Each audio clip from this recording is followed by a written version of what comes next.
Hello मित्रांनो, सोमवारी market कुठे जाऊ शकतं आणि निफ्टीची विकली ट्रेंड काय असेल ते तुम्हाला सांगतो. म्हणजे जेणेकरून जे इंट्राडे बाईंग करतात त्यांना पण प्रॉफिट, त्यांना एक चांगला आयडिया मिळेल आणि जे विकली पोझिशनर करतात सेलिंग, तर त्यांना पण एक बऱ्यापैकी आयडिया मिळेल. तुम्हाला या व्हिडिओमध्ये मी काही स्पेशल ऑफर देणार, त्यामुळे व्हिडिओ तुम्ही हा शेवटपर्यंत पहा. सो मी पहिला ॲनालिसिस करून सांगतो की मार्केट, समजा आता मार्केटने निफ्टीने एक बऱ्यापैकी एक डाऊन ट्रेंड दिला, त्याच्यानंतर एक शार्प रिकव्हरी दिली. ओके, सो माझ्यासाठी मार्केट हे एक कम्प्लिटली वी शेप रिकव्हरी झाली. तर माझ्यासाठी एक दिवस अगर मार्केट इकडे साईडवेज राहिलं तर नेक्स्ट डे मला एक बऱ्यापैकी ट्रेड मिळायचे चान्सेस असतील. सो समजा मार्केट एक फ्लॅट ओपन झालं, हा हाय ब्रेक होत असेल तर आपण वरच्या साईडला जाऊ शकतो. मॅक्झिमम 2दा एंट्री, 1:2चा टार्गेट कंप्लीट झाला, आपण आपला एसला कॉस्ट टू कॉस्ट करू शकतो. पण मला एक दिवस थांबायचं का वाटतं, कारण ही रिकव्हरी झाल्यावरती लगेच नेक्स्ट डेला अगर मोठी रॅली होतं हे थोडं चान्सेस कमी असतात. त्यामुळे अगर ॲटलिस्ट एक दिवस इकडे साईडवेज गेला आणि त्याच्यानंतर अगर हाय ब्रेक होत असेल तर आपल्याला एक क्विक मोमेंटमसुद्धा मिळू शकतो.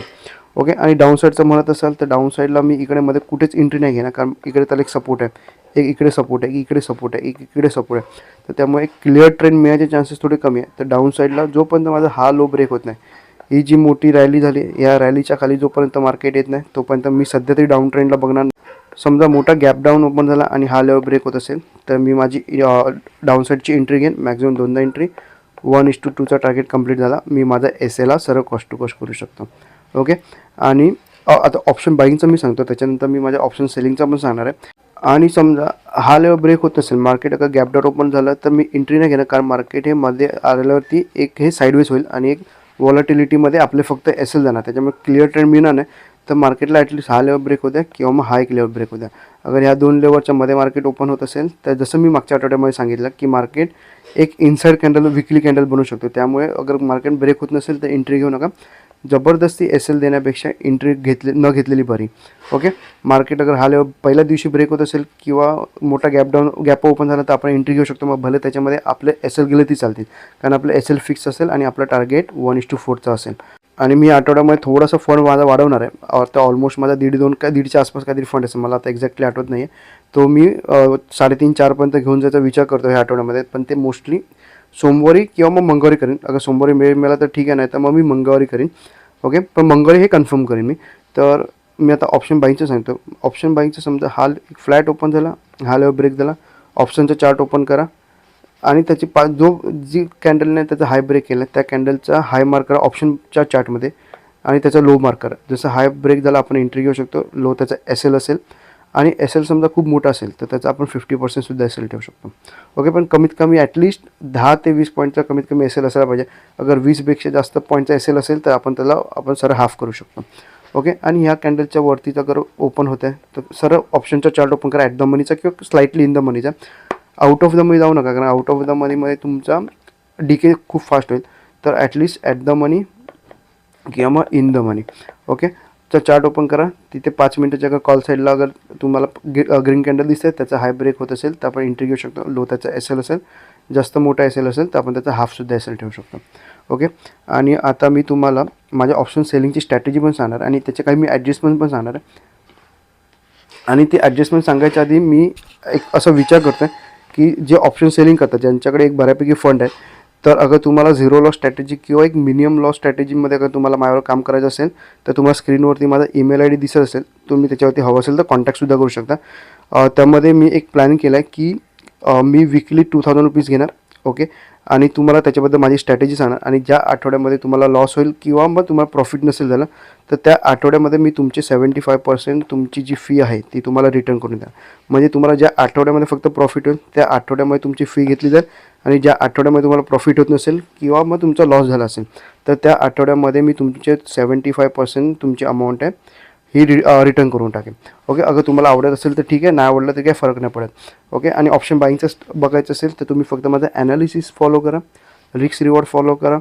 त्याच्यामध्ये तुम्हाला हे प्रॉफिट होईल. त्याच्यामध्ये तुम्हाला नवीन स्ट्रॅटेजी किंवा नवीन कोर्स करायची काहीच गरज नाही. ऑप्शन बाईंगसाठी मी जे ॲनालिसिस करतो आहे तेवढं इनफ आहे. आणि अगर तुम्हाला स्ट्रॅटेजी हवीच असेल तर माझ्याकडे तुम्ही प्लेलिस्टमध्ये जाल तर तिकडे मूविंग एव्हरेज 74 म्हणून एक स्ट्रॅटेजी, ती स्ट्रॅटेजी फॉलो केलात तरी तुम्ही एक बऱ्यापैकी प्रॉफिटेबल राहू शकता.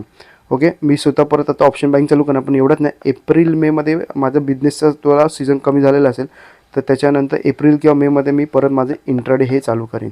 ओके, आता मी तुम्हाला माझे ऑप्शन सेलिंगची स्ट्रॅटेजी सांगतो. ऑप्शनच्या सेलिंगच्या स्ट्रॅटेजीमध्ये अगर तुम्ही बघत असाल, निफ्टीचा मी ऑप्शन ओपन करून दिलं, पण सोमवारच्या दिवशी हा प्रीमियम असे नाही दिसणार. पण समजा मी 300च्या आसपासचा मी एक पी सेल करीन आणि एक कॉल बाय करीन, पी बाय करीन. तर सो आपला पे ऑफ चार्ट असा बनेल, मॅक्झिमम 2800 रुपये प्रॉफिट असेल आणि 3,300 रुपये 3,400 रुपये मॅक्स प्रॉफिट असेल. पण माझी क्वांटिटी कदाचित सोमवारी वाढू शकते किंवा मग मंगळवारी वाढू शकते, ते आपण बघूया. तर मी सुरुवातीला आता ॲटलिस्ट तरी 3 लॉटने काम करीन. आणि सध्या तर आपले लॉट साईज पण वाढते, ते आता कधी वाढतं ते माहिती नाही. अगर सोमवारी वाढलं तर जो पण 75चा असेल, तर अगर 75ने वाढत असेल तर 1 लॉट करीन, 25ने असेल तर फक्त 3 लॉटने हिशोब करीन. ओके, पण अगर तुम्हाला आता दिसायचं 8,500 हा मॅक्स लॉस आहे, तो सोमवारी तेवढा नसणार आणि मॅक्स प्रॉफिट थोडं वाढलेलं असणार. ओके, मॅक्स लॉस मॅक्झिमम 6,000च्या आसपास असेल आणि मॅक्स प्रॉफिट 12 ते 13,000च्या आसपास असेल. ओके, हा माझा सेटअप असेल. आता समजा सोमवारी हा लेवल ब्रेक झाला, मी जी स्ट्रॅटेजी ती टाकीन आणि त्याच्यानंतर मार्केट एक दिवस राहिलं, काय प्रॉब्लेम नाही. दुसऱ्या दिवशी समजा ह्याचा हाय ब्रेक होत असेल किंवा मग डब्ल्यू पॅटर्न बनवून ब्रेक होत असेल. आता तुम्हाला जसं मी सांगितलेलं, हा जो डब्ल्यू पॅटर्न बनवला, मार्केट माझ्यासाठी एक बऱ्यापैकी वरती जाऊ शकतं, तर त्याच्याने बऱ्यापैकी वरती पण गेलं आणि त्याचा जसं हा लो ब्रेक केला, हे मार्केट हे कम्प्लिटली साईडवेज गेलं. ओके, सो अगर डब्ल्यू पॅटर्न बनवत वरती जात असेल तर मी माझे काही लॉट पी ॲड करीन आणि असं मी माझा मॅक्झिमम प्रॉफिट वाढेल. आणि माझ्या अगेन्स्टमध्ये गेलं तर मी काही लॉट कॉल सेल करीन, जेणेकरून माझा जो मॅक्झिमम 6,000चा प्रॉफिट आहे 3 लॉटवरती, तो मी कमीत कमी 2 ते 3,000चा आणायचा प्रयत्न करेन आणि हळूहळू तो जी स्ट्रॅटेजी आहे ती नो लॉस करून टाकेन.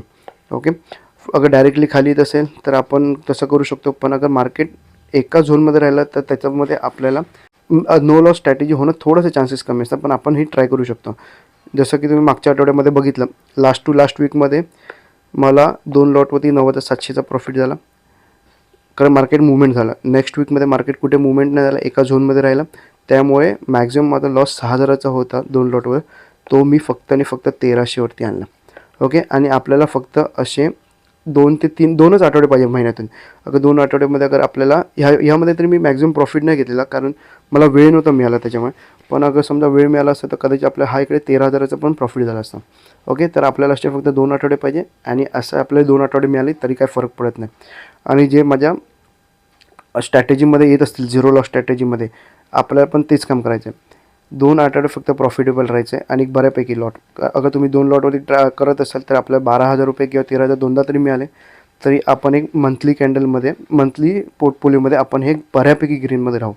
ओके, सो अगर तुम्ही 2 लॉटने करत असाल तर ठीक आहे. अगर तुम्ही 10 लॉटने करत असाल तर वेल अँड गुड. म्हणजे जेवढा तुमचा फंड आहे त्या हिशोबाने अगर तुम्ही करत असाल तर ते पण कमीत कमी तुम्हाला सांगतो मी, अगर माझ्याकडे ट्राय तरी करत असाल तर कमीत कमी 2 महिने द्या. आणि समजा 2 महिने अगर तुम्ही प्रॉफिटेबल नसाल तर मी तुम्हाला एवढं मी सांगतो की तुम्ही जी मला अमाऊंट दिली असेल, पर वीकला जी तुम्ही 2,000 रुपीज दिली असेल आणि ज्या वीकमध्ये लॉस झाला असेल त्याच्यामध्ये मी तुम्हाला 75% रिटर्न दिलं असेल, ती टोटल अमाऊंट जेवढी माझ्याकडे येईल तेवढी तुम्हाला 50% मी तुमची अमाऊंट आहे ती तुम्हाला रिटर्न देऊन टाकेन. ओके, अगर तुम्हाला 50% रिटर्न द्यायला मी तयार, म्हणजे विचार करा की त्याच्यामध्ये स्ट्रॅटेजीमध्ये किती पॉवर असेल. पण कमीत कमी 2 महिने ट्राय करा. अगर 2 महिन्यामध्ये ग्रीनमध्ये राहिला तर तुम्ही कंटिन्यू करू शकता, नाही राहिला तर तुम्हाला तुमचे 50% हे रिटर्न मिळून जातील. आणि लॉस व्हायचे चान्सेस असतात, प्रत्येक कोण असं नाही जो लॉस नाही करत, पण आपल्याला लॉस किती घ्यायचा आणि प्रॉफिट किती घ्यायचं हे मला बऱ्यापैकी माहिती आहे. अगर तुम्हाला माझ्यावरती विश्वास नसेल तर तुम्ही माझे जुने व्हिडिओ बघू शकता की मी ट्रेडिंग कसा करत होते. आणि तुम्हाला टेलिग्राम चॅनल माझं जॉईन करायचं असेल तर स्क्रीनवरती स्कॅनर दिसत असेल त्याच्यावरती तुम्ही जॉईनसुद्धा करू शकता. आणि ह्या व्हिडिओबद्दल काही डाऊट असेल तर कमेंट करा. हा व्हिडिओ आवडला असेल लाईकसुद्धा करू शकता. धन्यवाद.